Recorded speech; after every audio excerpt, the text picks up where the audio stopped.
Alright guys, so this is the 2021 Prius plug-in, 118k miles. Just want to share this video just to share my experience on buying a used car from dealership, because going into the dealership I wasn't 100% sure what to do, what to say, what to expect.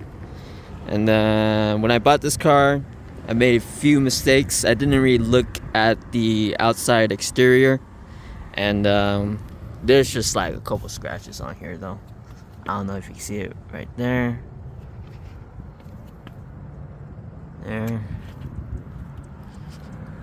Back is fine. I got a little dent right here. And then there. And there's a little ding at the top as well. You can't really see it, but yeah, I didn't really look around the outside because I just went to go test drive it. And when I test drove it, I found there's an alignment issue, and they said they would fix that. So that's what I was focused on, just the condition of the actual performance of the car. Didn't really take the time to really look at it. They're not too bad, but that's what I get for not really checking.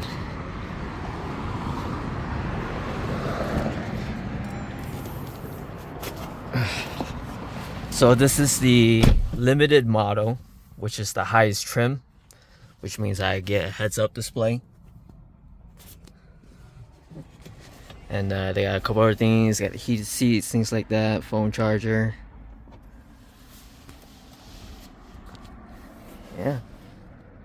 I got my charger in here, wired charger.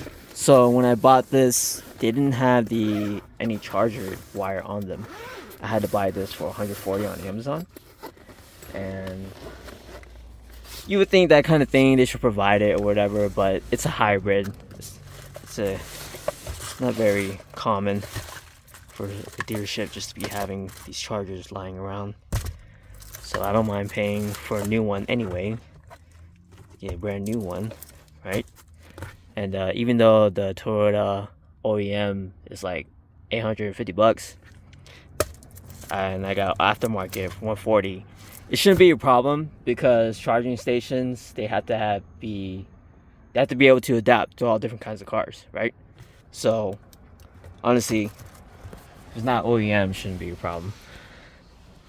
So talking about the numbers, 2021, 118k miles, starting price at 17k. Typically a car under 100k miles will be just around 20 grand, 20k, I mean.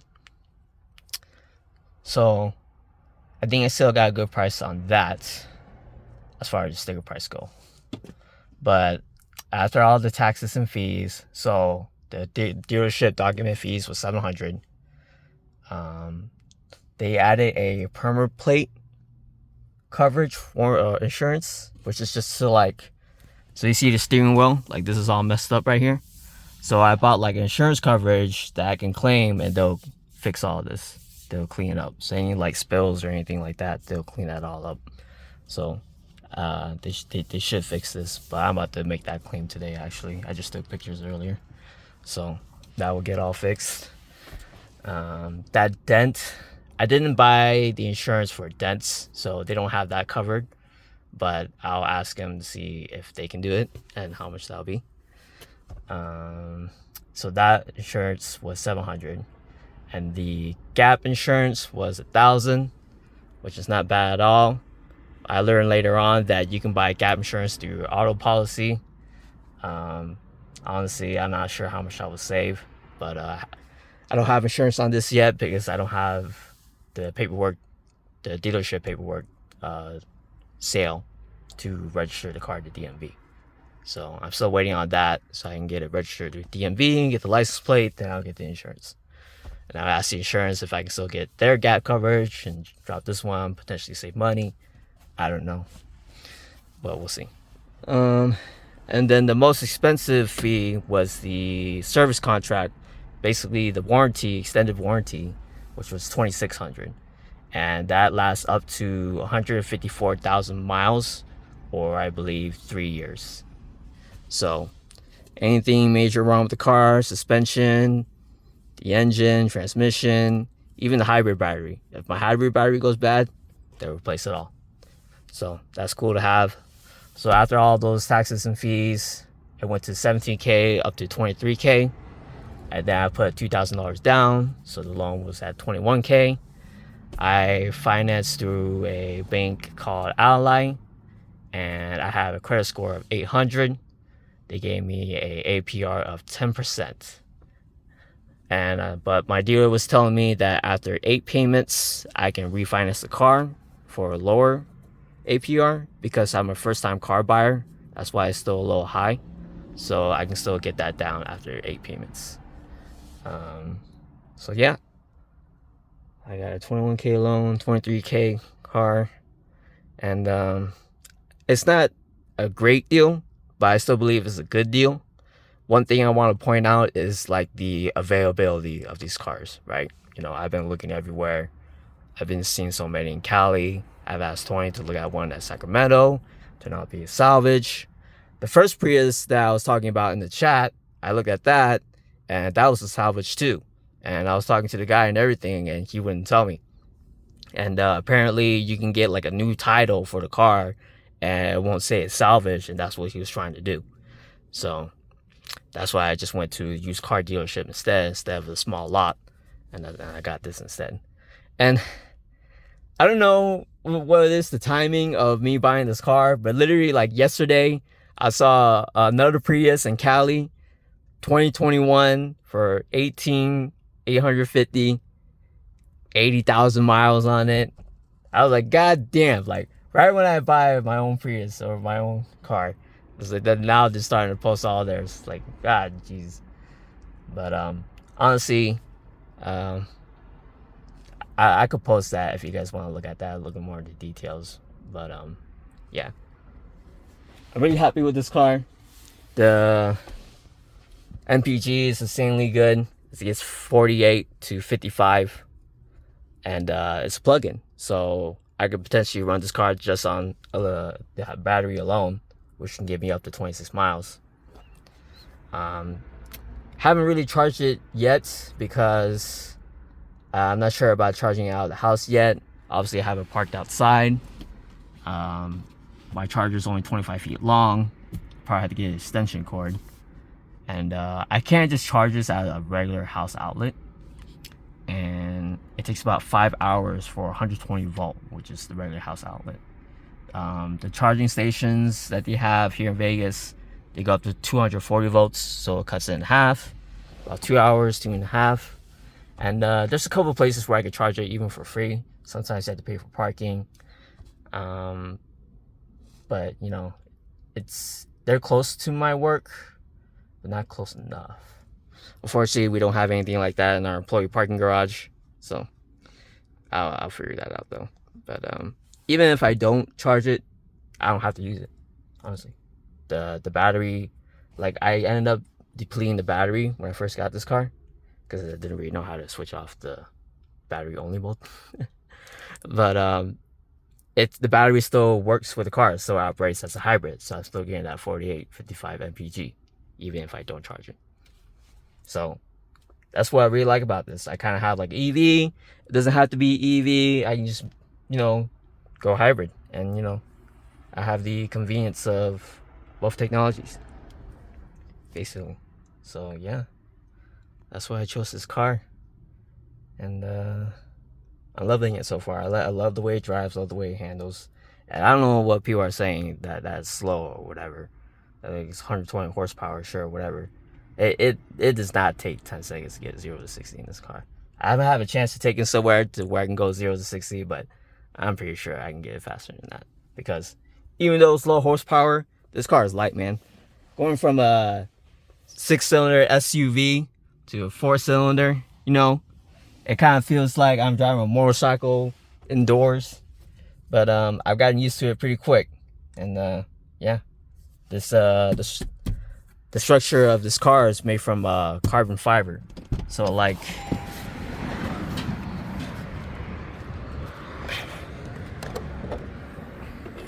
You can see it. See, you can see it right here in the trunk and stuff. It's all carbon fiber. So extremely light, extremely durable. The only problem with carbon fiber is that it's very difficult to repair. So usually when Priuses get into accidents and they get structural damage, it's salvage because it's just too difficult to repair the carbon fiber.